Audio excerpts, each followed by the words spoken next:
This episode of Unqualified is brought to you by State Farm, who has surprisingly great rates for your auto insurance. In 1999, my mom recorded me in our family room, delivering the lines for what I thought was a horror movie.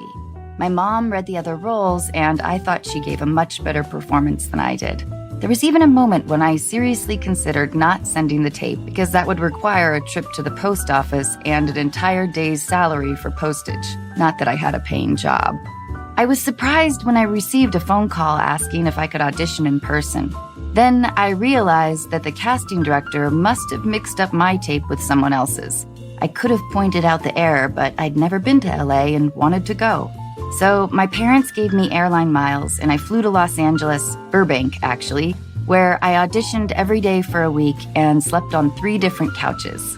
At the week's end, my friend with the least comfortable couch offered to drive me to the airport, and because at the time it was hard to find good Mexican food in Washington State, I wanted one last burrito. My pager began buzzing just as our nachos arrived. There was a payphone in the back of the restaurant, and when I returned the page, I was told that I got the role. It was one of the biggest surprises of my life. I was also surprised to learn that Scary Movie was actually a comedy. This was after my audition. Speaking of nice surprises, State Farm provides coverage that meets your needs at a surprisingly great rate. Like a good neighbor, State Farm is there. Call or go to statefarm.com for a quote today.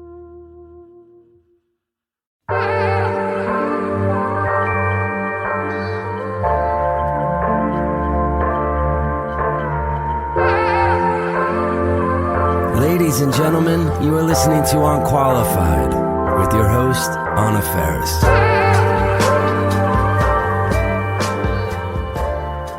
Elizabeth Ann Caplan was born June 30th, 1982, in Los Angeles, California. All true.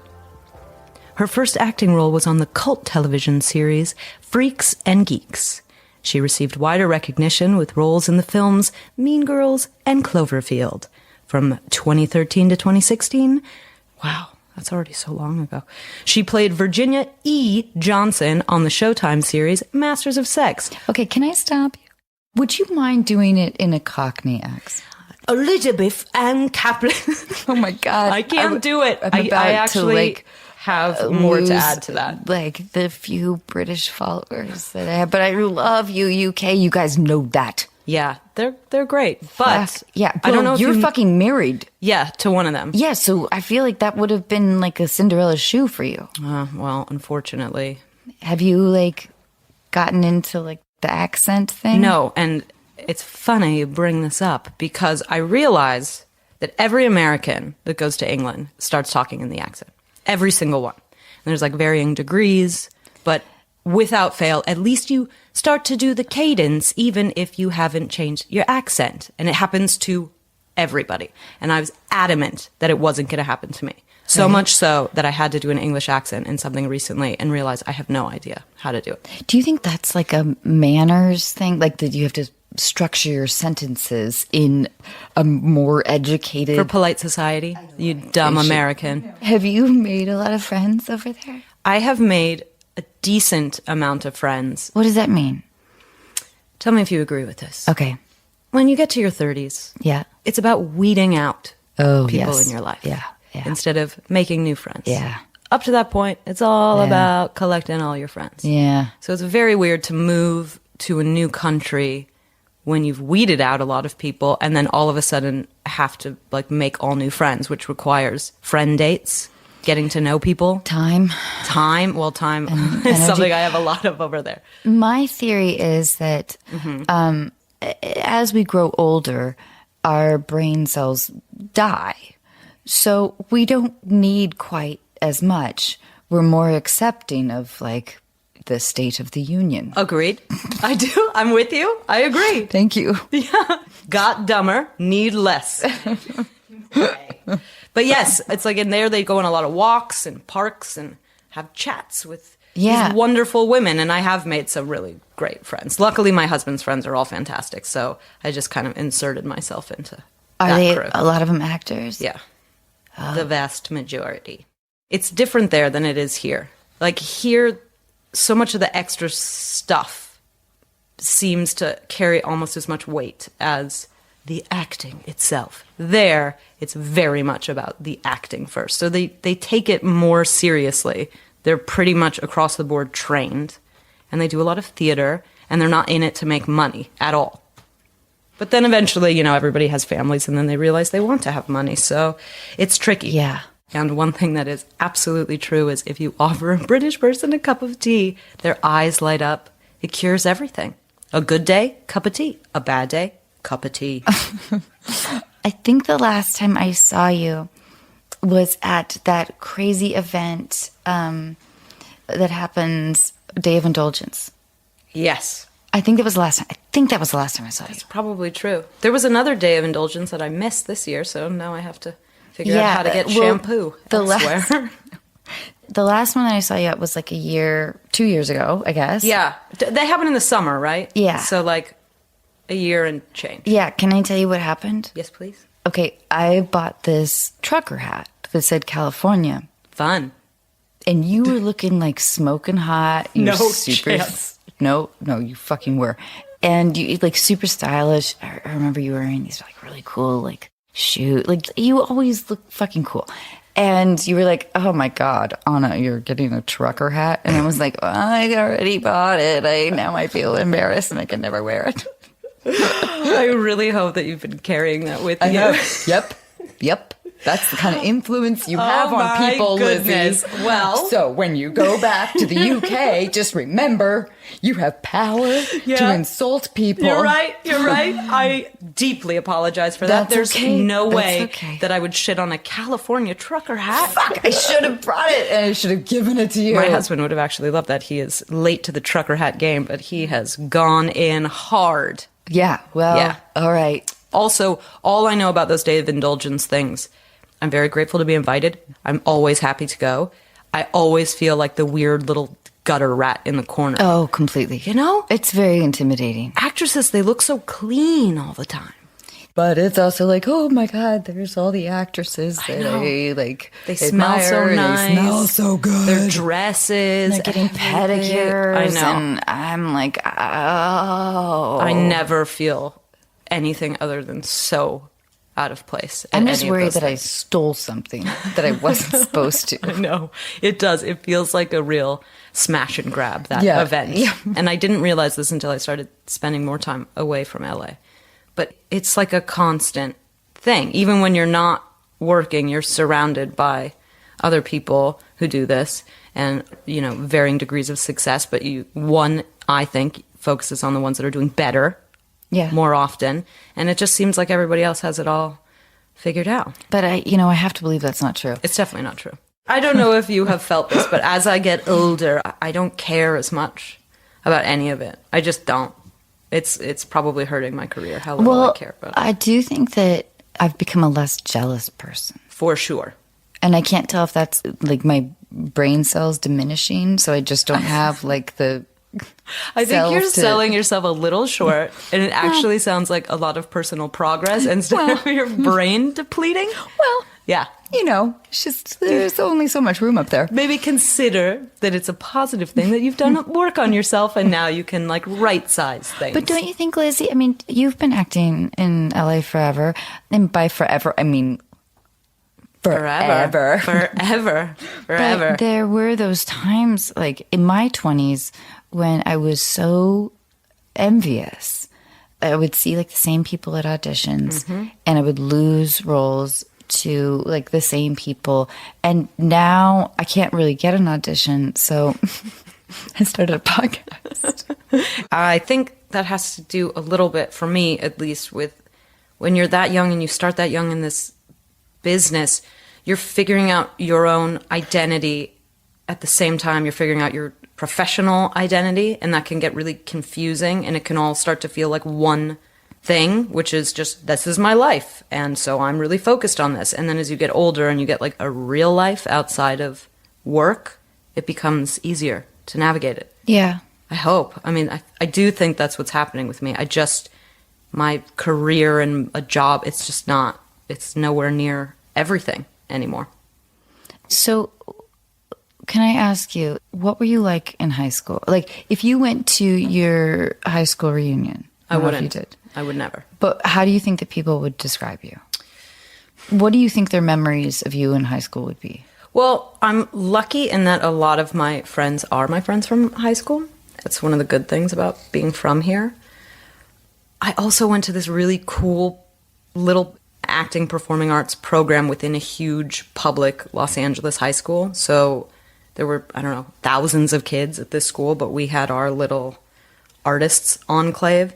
It was like a competition for who could be weirder or gayer or any of the things you'd be bullied for in other high schools. It just didn't exist for me or anybody at this school, which is kind of magical and wonderful. So I think that people probably would say the same stuff about me now. Like, she was sarcastic and thought she was like tough, but secretly vulnerable. What? I know. So if I wore my California trucker hat, you What? might not make fun of me. A loser. What was your high school like? Oh, God. It was so generic. Edmonds Woodway High School, we were the Warriors. I don't know. Like, there was nothing cool about drama club. Were the jocks popular? Was it like that kind of vibe? Yeah. It was every high school movie. Yeah. So it seems kind of Except wistful. Imagine every high school movie, but with a super low budget. The indie version. Yeah. Got it. Yeah. Okay, so wait, did you have any posters on your wall growing up? Yes. What? Pulp Fiction. Oh my God. Oh, you were hipster. Points for originality. Pulp Fiction. Still, it's... Yeah, I mean, it's a great movie. Listen, still is a great movie. And then I collected, you know those, like in public bathrooms, they started having those postcard displays. They would just have like 20 different postcards, and they were just like little leaflets. Like where, in a club? No, like in restaurants and around. It was just like a fad. I don't know if anybody I remembers. just went to McDonald's when I was a kid. They may have had them in McDonald's. I never went to the bathroom. Oh, okay, well that I just explains was a it. drive-through, and that was my mom. Well, I'm so sorry. You never got to enter. Right, yeah. So my wall was also, I collected these That's things kind of and fucking I like rad. wallpaper. I mean, not really, because they were like for ads for random shit that I didn't like Yeah, but- necessarily stand but behind. it's subversive. There's something I liked it. like weird about it. I liked clutter in my childhood bedroom. Are your parents still together? Well, my mother passed away when I was a kid, but they I'm sorry. were together. Shit. It's not on the Wikipedia, Lizzie, and No. you never brought it up to me at Dave Damn it. Indulgence. You're right. I need to lead with that at David Yeah, Indulgence more. Shit. Yeah, when you go through that, you have a lifetime of people asking you that question, and then you have to, you know. Oh, fuck. I'm sorry. No. Stop. All right. No. Is your dad remarried? No. Okay. I wish that he was remarried, but he is not Well, remarried. let's find him a mate. Good luck with that. He's actually a catch, you know? He's a Jewish widower. Is he here in L.A.? Yeah. And he's had a lot of girlfriends over the years. Many girlfriends. Oh, okay. What's the Yes. youngest one been? Actually, only one was young, and it was when I was in high school, and she was in her, I think she was in her like mid or late 30s, but that didn't last. Most of them have been very age appropriate. But I do wish that he got remarried, because then there's somebody who's taking care of your parent as they get older. Oh, gosh, I know. Are your parents together? Yeah. I mean, I'm always in awe of people whose parents are still together. My brother and I were talking, though, about how I have an older brother, and he is on his third marriage. Damn. And I've been around the block twice now. And we were talking about, like, statistically, aren't we supposed to be, with our parents still being married, aren't we supposed to be, like, the people that don't ever get divorced? I definitely have friends whose parents are still together, and it took them a really, really long time to find somebody, or they're still looking for somebody. I think there's like that, I don't know, if your parents' marriage is actually really strong, trying to live up to that. Yes, there's that that's element. exactly what we concluded. I mean, that's how we let ourselves off the hook. I believe it. But yeah. I sign off on what you and your brother decided in this heart to heart. Yeah. Oh, I love him, but man, he was kind of a jerk to me growing up. Was he? Oh. Did you have an older brother? Yes, I have an older brother. Wait, how old? He's 2 years older than I am. Oh, and then I have so an older you know. sister, too. Oh. Yeah. So you're youngest. Yeah. Fuck. I know. Did you get, like... Beat up? Yeah. My sister was more of the violent one. My brother is actually the sweetest soul on the face of the earth. He's like a gentle, sweet angel. So I probably bullied him more than he bullied me. I could see that. Remember my California trucker hat? Yeah, I remember. Who couldn't forget? Lizzy Caplan, Dear Diary. She seems like she's really nice and I really want to like her and I really hope she likes me, but turns out she's kind of a bully and I don't know what to do. More later. Do you have a biggest fear or phobia? It's a tough one because there's the easy one, which is like, yeah, I'm afraid of spiders. And I'm very afraid of them. But then there's the larger answer, which is like, yes, I fear death. Yeah, I fear death. So I was in Massachusetts for the past 7 months shooting this Castle Rock show that I just finished. And now I have a new actual fear, like a severe phobia, but it's not of spiders anymore. It's of ticks. Oh. Dude. Yeah, I hear you about the tick. That was really crazy. I'm not afraid of spiders, but yeah, not into the tick. Ticks are fucked up. Maybe they're so gonna evil. fucking take over. Yeah. There's also like the populations are exploding and it happens now like twice a year. And then there's a new tick that comes around that if it bites you, you have no symptoms, but you're dead in 2 days. They're just straight evil little things. You know how, like in Aliens? Yeah. Which we've been revisiting lately? Good pick. Yeah. Thank you for at least your compliment for my taste. Yeah, great taste. Are ticks the rightful owners of this planet? I think that... And we're not. We're the fucking aliens. This episode of Unqualified is brought to you in part by Best Fiends. We all know there really is only one Match 3 style game worth playing. It's the one with an actual storyline, cool collectible characters, and non-stop action-packed adventure. It's the one with literally thousands of challenging puzzles to solve. And yes, I'm using the word literally correctly. Of course, I'm talking about Best Fiends. You meet your best fiends early in their careers. They don't have much experience, but they have heart. I recognized a little piece of myself in each of them. And so I began to assemble the perfect team. I watched them grow as we solved puzzle after puzzle, working hard and playing hard. Today, my best fiends are ready to go anytime and anywhere. I'm really proud of what they have become. With new challenges and levels added all the time, there's never a boring moment. So download Best Fiends free today on the App Store or Google Play. That's friends without the R, Best Fiends. This episode of Unqualified is brought to you in part by Intuit, powering products like TurboTax, QuickBooks, Mint, and Credit Karma. Intuit works for what you work for, and it was only recently that I found out they were working for me. I've been using QuickBooks for years and more recently began using Mint, which is an easy way to create monthly budgets. It was a bit surprising to realize how much I could save by learning how to make coffee. With Intuit, artificial intelligence can predict your future cash flow, recognize a misplaced digit in an account or routing number, and even connect users with live experts who can assist with navigating life changes or help with unique tax situations.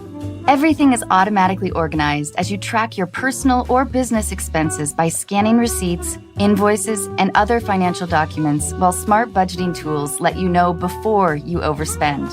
Innovative features like these make managing your finances simple, but as you probably already knew, innovation is at the core of everything Intuit does.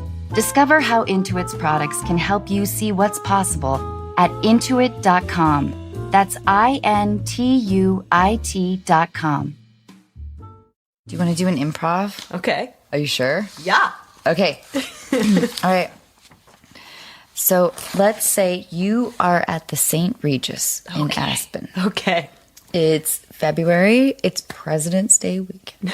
Wow, I'm impressed you know that President's Day weekend is in February. I'm not even quite sure it is. Cool. It could be in January, but I can't quite remember. But I think it's February. Even that you knew we it was all in the know winter. it's in February, Okay, right? okay. Everybody. I'm pretty sure. Well, it really could be in January. Seems like it's a pretty important part of this setup. Okay. So. Well, Chad doesn't really know. Okay.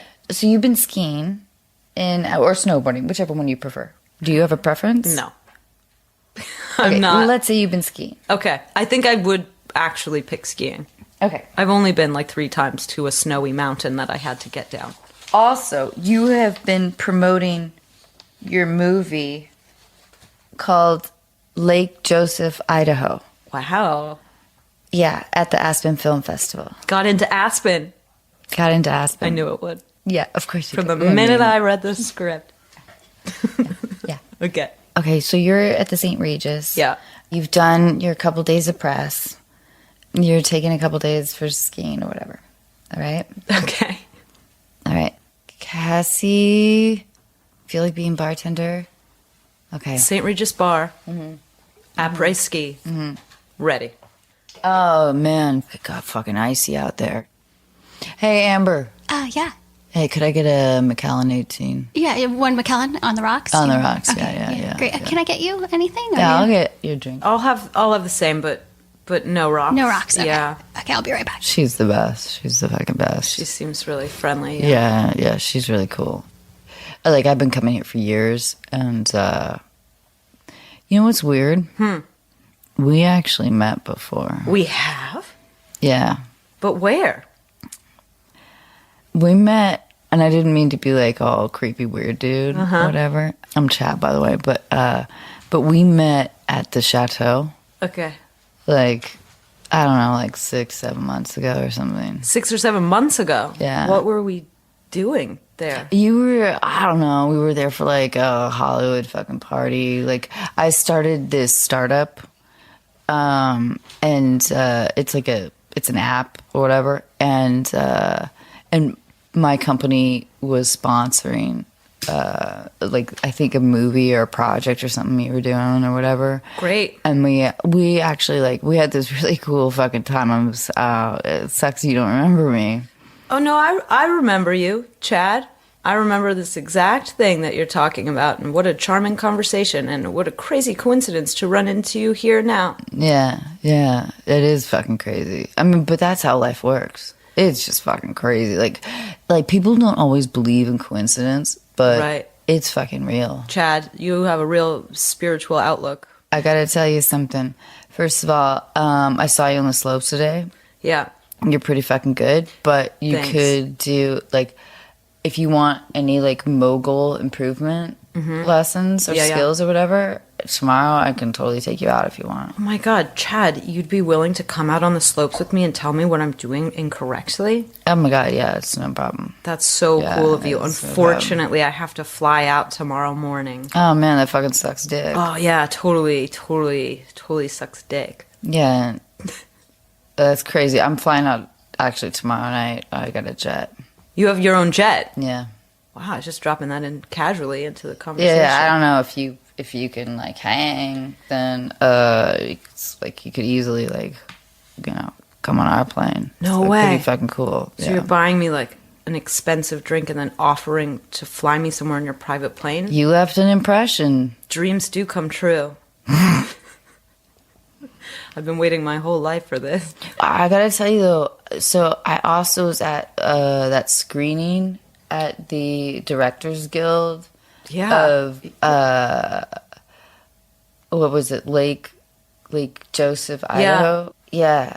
That was a really fucking cool movie. Yeah, thank you. I'm super proud of it. It was like fucking scary, and Yeah. it was funny, and it was like, and your character was so fucking crazy. Like, what was her journey about? You know, I think it's just about family and how that can be such a wonderful yeah, but you fucking comfort. killed them all, right? Well, yeah, but also it could be like a little bit of a challenge sometimes, you know, those close-knit bonds. And yeah, to be honest, Chad, it's so nice after 2 days of junketing for this movie to just get Yeah. to sit down at a bar and talk to a guy like you. Fuck yeah. More about the Yeah, movie.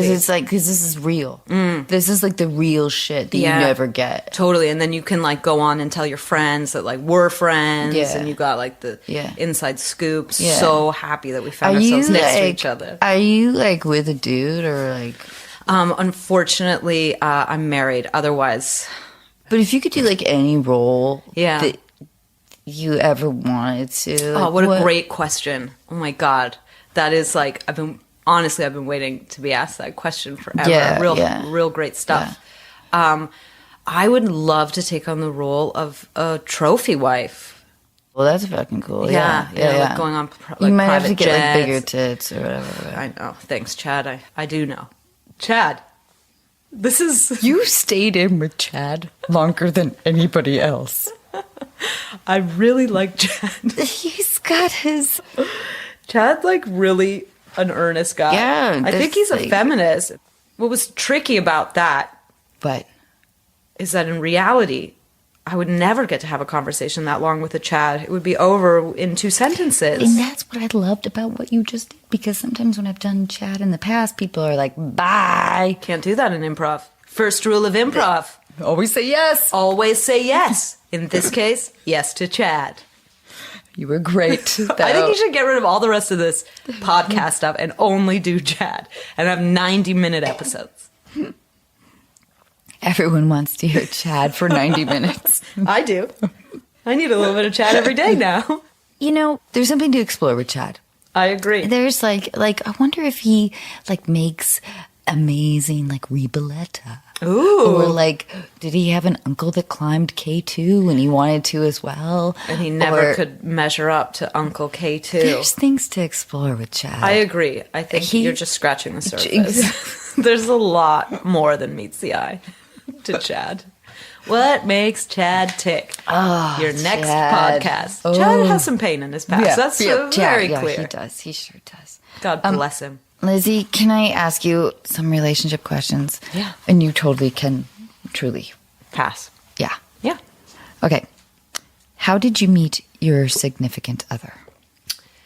Well, it's a very long story. So Pass. the very, very short version of the story is I saw him. It was like a billboard for a television show he was on a bus, and his shirt was off. And his body was looking nice. And I was very recently single. And I was like, I don't know how to date. I don't know how this works. I want to go out with that guy. And then I called around asking about him. And he was in a relationship and lived in England. And it was like a non-starter. Cut to 3 years later, I went to go shoot a movie. And we somehow connected, which is the long story, which is too long for this. And I trapped him. Lizzy, this is a fucking incredible story. It's pretty crazy. You're like a huntress. I know, and I've never been a You're huntress like before. fucking Diana. Thank you. Yeah, I got my man. It's crazy. I've never been like that before. I've always been extremely passive when it comes to that kind of stuff. But I don't know. I wanted to see that torso in the flesh. And then how long? So I think it was 3 years later, and he was ending the relationship that he was in when I first asked about him. And they were sorting out, like, because they lived together. And I was going to be there for 4 months. And I was coming out of another relationship. And my best friend and I were out to dinner. And she's like, you need to just have a fun time in England. Let's look at English actors. So we literally Googled English actors under 40. And his name came up as one of them. I was like, I know that guy. That's amazing. And then it's like, oh shit, it's the guy from 3 years ago. And weirdly, the show that he was on, my best friend and I are friends with the showrunner. And so he really didn't want to go on any dates with anybody because he was like a recently single man after a very long relationship. And so he didn't reach out to me forever. And then he thought I was back in LA and it was safe to reach out to me, and he did. And I was like, nah, motherfucker, I'm still here for 3 months. Let's get together. Yeah. I really was like, this isn't going to work, because how could it ever, you can't ever like pick somebody literally like out of a lineup and then have it work out. But we had a great first date. And then our second date, we went to Paris on a whim, because you can do that there. It's like going to San Diego from LA. So we just like went to Paris, had a great time, and then I had to come back to LA like a couple months later, and I was like, I don't want to go on dates with other people. I only want to go on dates with you. And he was like, me too. And he came to LA. It was supposed to be a couple weeks, and he stayed for like 7 months. And then I went to London for 9 months, and now we're married. Oh, and now he has a green card though. as of this week. Oh, I love that, though. Yeah. I love that. He's really, really wonderful. You'll meet him. He's I would like the to. greatest. We're here for 2 months before we have to go back to England for a good long stretch.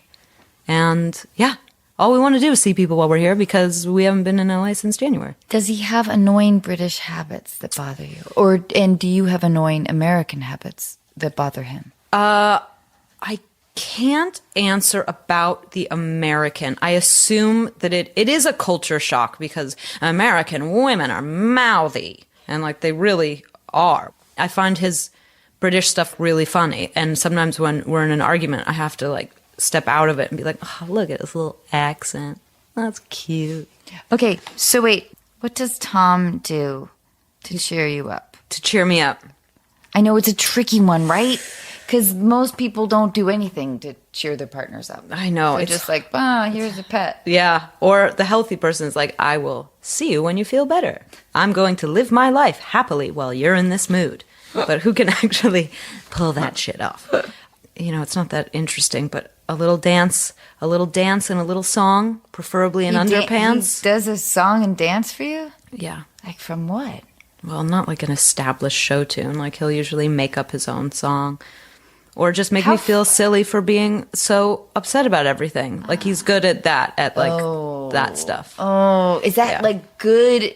It's like kind of bad at first, but then good later. It's really good at first, and then it's like for a long time, and then I realize that it's like, good. Fine. Yeah, I know. I don't know how any of it really works, but I'm happy that we're trying to this thing called being married to each other. It's so far, it's real fun. When you we're doing sex scenes. Yeah. I know. Like Bring it on. It's a typical question, right? Yeah, because I finished that show now a few years ago. I don't get to be asked questions about sex anymore. I kind of miss it. Well, how was it? All my sex scenes are like stupidly comedic. Yeah. I have that's much harder. I don't know. I just think comedy is sort of harder anyway. But it's very weird with like this separation now. But like since I had to do that stuff all the time, now like I can't watch it, and the thought of actually doing any of that utterly horrifies me. Really? Why? Yeah, I don't know. I should think about it more. I want to say maybe I've gotten pruder, but it's not that. Now that it's so everywhere in so many shows and watching other actors do sex scenes, the whole thing is just so embarrassing that when I think about myself doing it, I mean, I guess that's like the basic obvious answer. I could get through shooting it. I didn't mind shooting it. I would have to like forget that it would ever be on TV and people would be watching it. That was the only way I could kind of get through shooting it. At first I watched it and then I wasn't able to watch it anymore. And is that because like the degree of intimacy? Yeah, and it's just like fucking embarrassing watching people have sex on TV. Yes, yeah. Like the TV version of having sex. And I will say Masters of Sex, we tried to show different kinds of sex, but like at the end of the day, it's a lot of like heavy breathing and titty shots. I know. Yeah, I'm definitely turning into my parents. I know. I feel that. I see young girls walking down the street and like their asses are hanging out of their shorts. What's going on, ladies? Yeah, I feel like definitely more uptight about it, but I believed in the story so much that it felt worth it. But anything that feels like even slightly gratuitous to me, it just makes me crazy. So I wonder if that's where like porn gives the freedom of alienation, but then when you're emotionally invested in characters, then it's like I don't know if I can be on board with this degree. Like I can't shut off that part of my brain that is emotionally invested in. Did it sound like I watch a lot of porn? Because I don't. I really don't. No, it just made me think that maybe you should be working on the emotional storylines of porn. My next project. It serves a very good purpose for a lot of people and a very damaging purpose for some people and a super fucked up purpose for all the young kids. Did you see, on CNN, that woman, Lisa Ling, is that her name? She does like long form stories and she did one on porn. Yeah. And I just saw this ad 100 times. Would you say porn was your sexual education? She's like talking to a She said kid. it like that? Yeah. Or maybe she said sex ed, but she said it like that, and the guy was like, Would you say absolutely. And that was the kid? Yeah. Would you say porn is your sexual education? Yes. Thank God, no. I do feel bad for the generation of kids where that is true.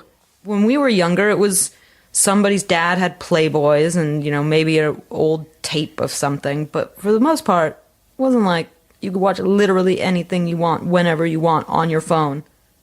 That's fucked up. I agree with you, but are we a bunch of old ladies? For sure. I'm like the ultimate dinosaur. This episode of Unqualified is brought to you in part by The Pill Club. Do you need to renew your birth control prescription? Want to switch your birth control? Maybe try it for the first time.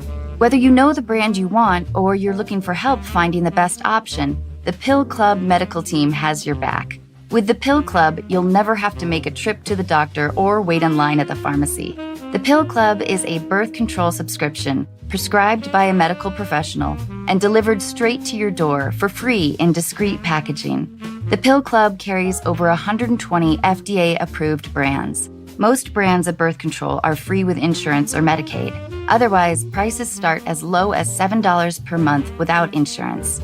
Right now, when you go to thepillclub.com/unqualified, the Pill Club is offering a $10 donation to bedsider.org for every unqualified listener who becomes a patient. Your donation will help low-income individuals get access to birth control through bedsider.org. That's thepillclub.com/unqualified to get your first birth control care package. That's thepillclub.com/unqualified to get your first birth control care package and donate to help more women in need of affordable birth control. Remember, thepillclub.com/unqualified. You must use the link to make a donation. She was so cute. This episode is brought to you in part by Plant Botanical. As everyone slowly comes out of hiding, many of you are asking the same questions. Am I ready for actual human contact? Should I swipe right? Will they look like their picture? Do I look like my picture? Is that the face of an axe murderer? Do I really want to take off these sweats? And for those of you who get that far, what drink should I be casually sipping? I have the answer to that one. While your date sits awkwardly silent, stunned by your good looks, dazzled by your intellect, or wondering how to dispose of your body, the drink in your hand should be delicious, refreshing, crisp, clean, Plant Botanical Vodka Seltzer. Weighing in at only 1 carb, made with real fruit and botanicals traditionally used for stamina, immunity, and detox, Plant Botanical is already thinking about your future encounters. Follow and DM at Plant Loves You and share a story or video of your funniest, wildest, or most awkward date for a chance to win up to $1,000 for your next one. Plant Botanical, your perfect companion while you look for your perfect companion. Available at Target, Pavilions, Vons, Total Wine, or visit plantlovesyou.com to find a store near you. Plant Vodka and Vodka Seltzer. Just the good shit.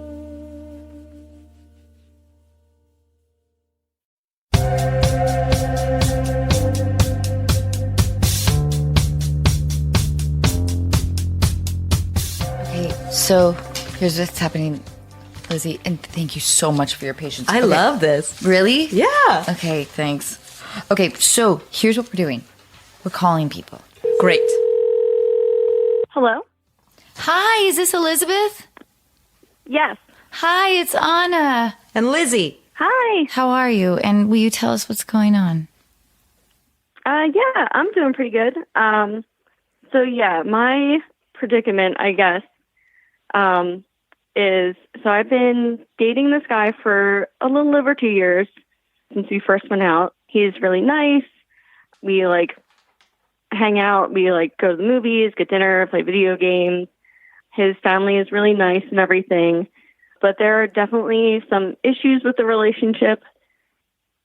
So like he's a little bit immature. Like both of us are almost 30, and he still lives at home, which isn't necessarily a problem, but he definitely like acts spoiled. Like he will be like eating dinner with his family, and he just like doesn't participate at all in the conversation. He just kind of like zones out, and he does that when like hanging out with friends too, which is a little bit annoying. And some of his friends are younger, so it just seems like he's on a different timeline, I guess, than me as far as maturity level goes. And then I guess the bigger thing is that he's actually asexual, which it took me a while to like figure out. I just thought that he was like being really polite in the beginning, or maybe that he was a virgin, and it took me a while to confront him about it.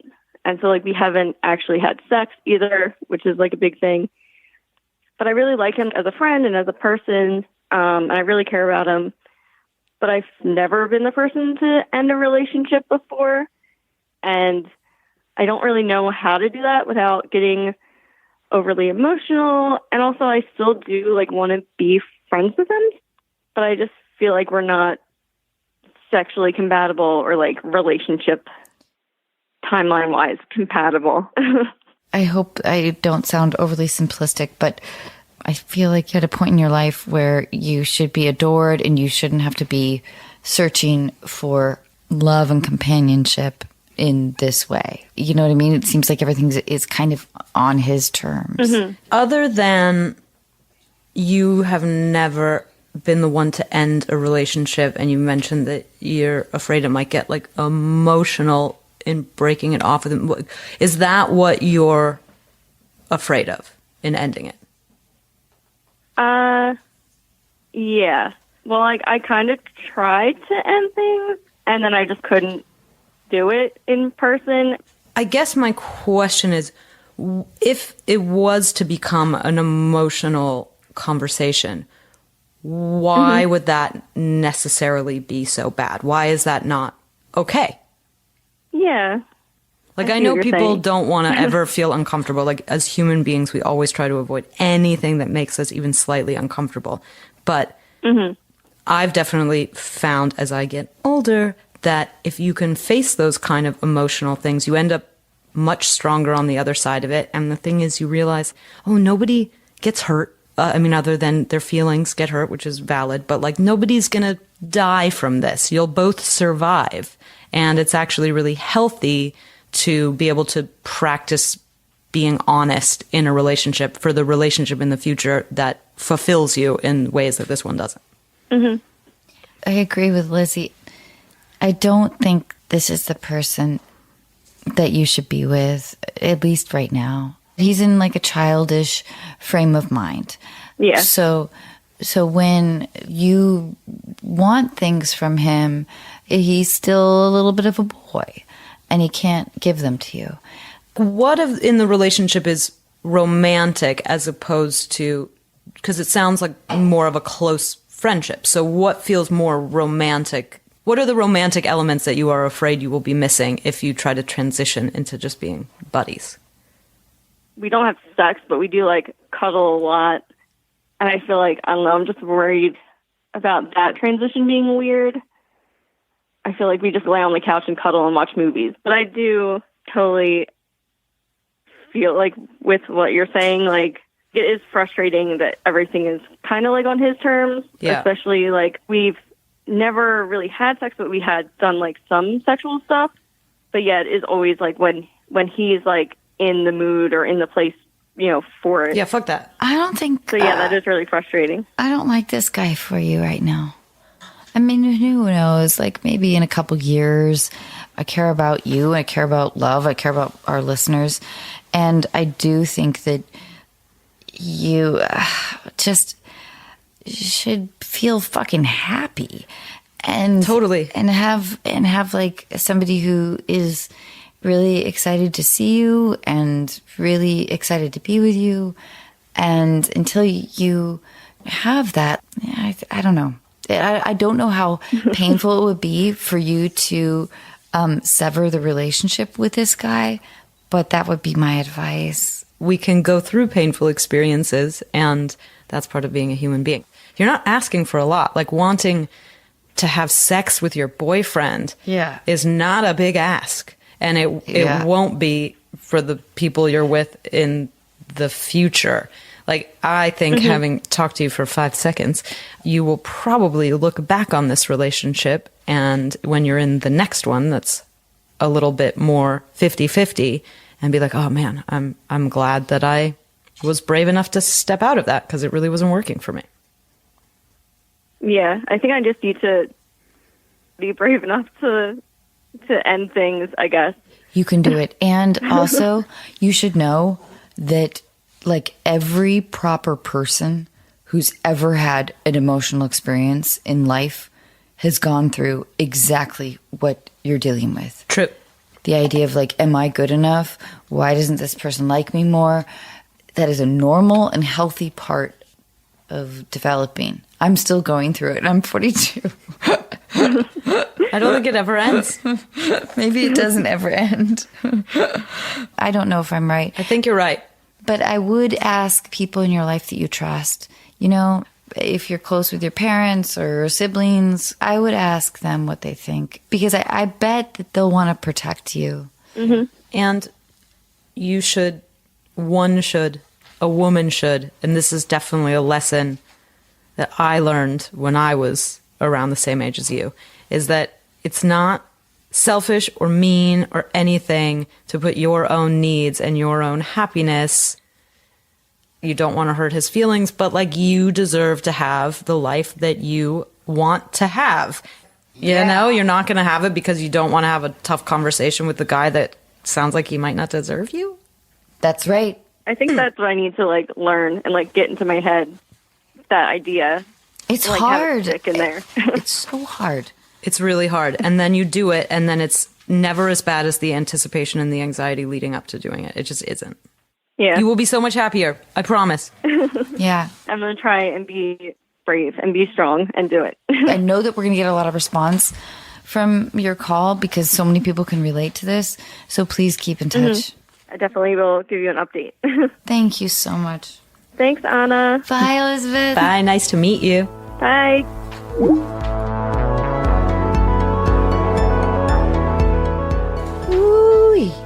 I know. Whew. Hello. Hi, Melanie. It's Anna Faris. Hi, Anna. How are you? I'm great. I'm here with Lizzy Caplan. Hello. Hi, Lizzy. How are you? I am great and ready to advise. So we were just looking over your letter. Will you tell us a little bit about what's going on? Yeah, so I just turned 30 a couple weeks ago, and I'm kind of at that point in my life where most of my close friends are in significant relationships or are engaged or are married.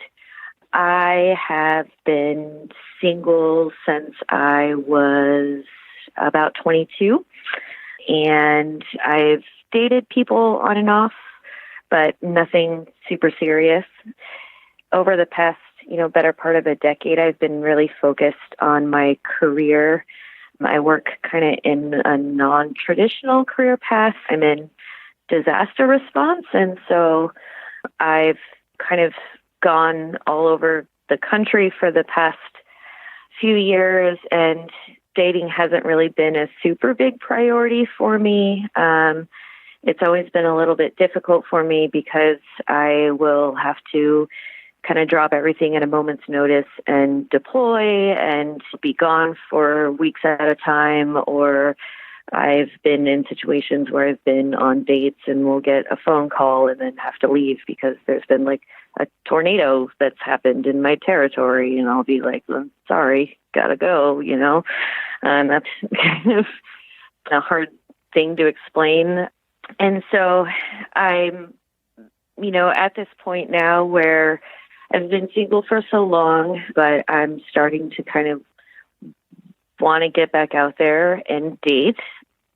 And I don't have a problem with meeting people. I get asked out pretty frequently, but I'm where it's like guys will start getting that funny look on their face and they'll pull their phone out, and I just immediately get terrified, and I'm just terrified of dating, and I just have this like thing that goes through my head. The second they pull their phone out, I just see the rest of my life for the next like 40 years sitting on the couch watching TV on Saturday nights.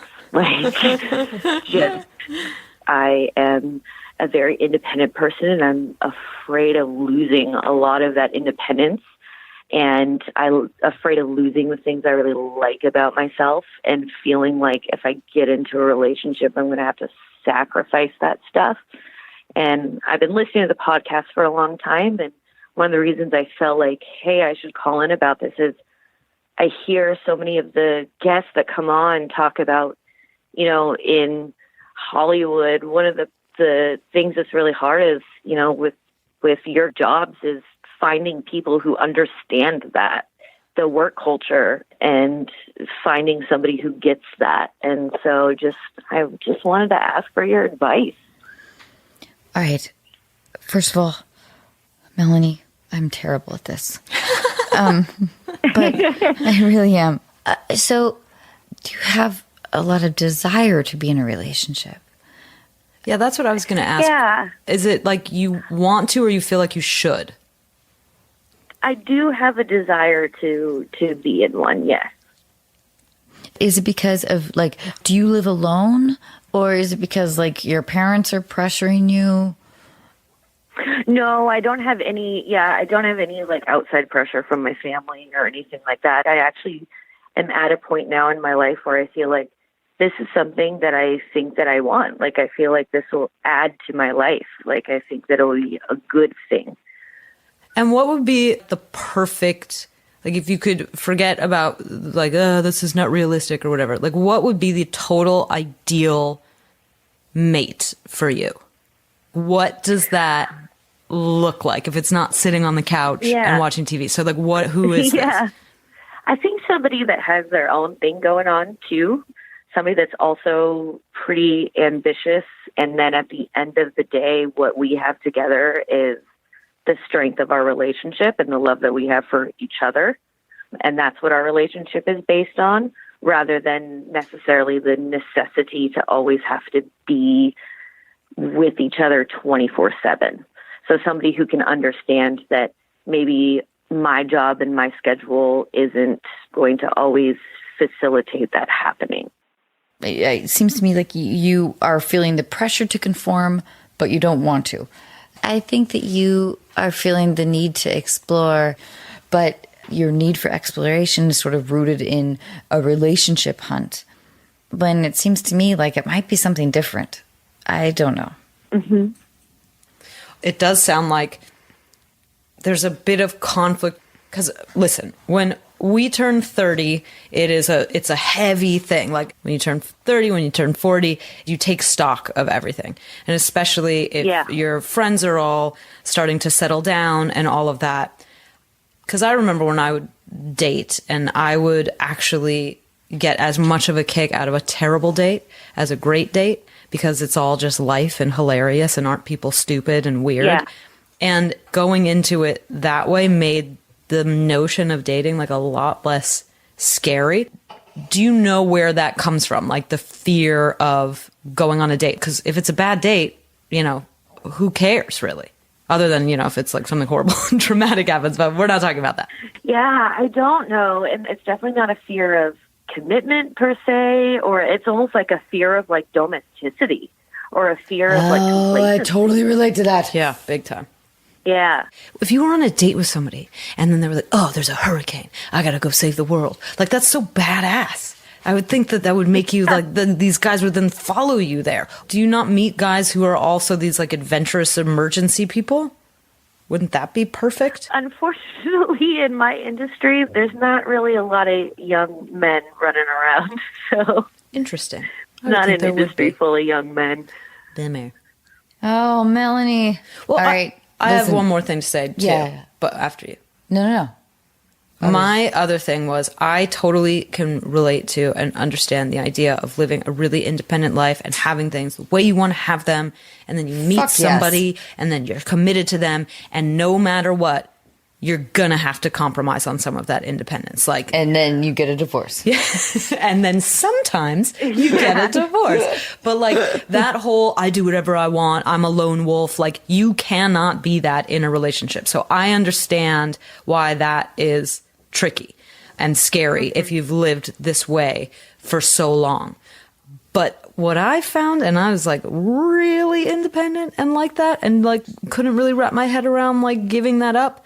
But when you do have to compromise on stuff and you are forced into that vulnerable position of compromising, it actually leads to something really quite beautiful. And it doesn't feel like you're giving up on a part of yourself. You still get to do all your independent stuff, but you're not only living a life for yourself. You're living a life for this family you've created. I don't know. I just got married. I've got rose-tinted glasses on. Well, congratulations. Hey, Melanie, will you please keep in touch? Your question it's complicated. And I know we're going to get a lot of feedback on it. Yeah, just go on these dates with these guys. Just do it. You really have nothing to lose. And I guarantee the guy that it's going to be is going to be the one that, you would never imagine that it would be this guy. And, you're willing to sort of compromise on X, Y, and Z for this person. And they, enrich your life. And they came out of nowhere. And you weren't expecting it. And you were independent. But you have to say yes to going on the dates. Don't feel age pressure, please. Yeah. I'm 42. Yeah. Don't feel age pressure. Just go on dates. They're silly and stupid. Just do it. Yeah. I'll say yes to somebody eventually. Oh, good. Nice. How's Good. that? Okay, thank you, ladies. Thanks so much. Bye, Thank Melanie. you. I really want to solve all their problems. You were amazing. I know. No. You're amazing. I can't thank you enough for being here. Can we please? Thanks. Yeah, I'm around. And dude. also, I keep staring at your bandaged finger, So but I don't really disgusting. want to ask you about it because medical stories are so boring. I know. It's my dog leash. That's it. Okay. All right. Good. Good. Yeah. Thank you, Lizzy. What's that? Oh, yeah. Hey, Lizzy, what are you promoting? Oh, I'm promoting Castle Rock. Oh, Season 2 premieres on Hulu October 23rd. And you should watch it. Yeah. what is that? I'm going to start my own podcast. Great. And I'm going to do it all in a trucker cap. Hey, dear listeners, we are attempting a grand experiment. Help us build the Unqualified community. Please write down or record your stories and send them to anna@unqualified.com. Or you can send a letter or postcard to Unqualified P.O. Box 528 15332 Antioch Street. That's spelled ANTIOCH. Pacific Palisades, California 90272. I can't wait to hear from you guys. Thank you.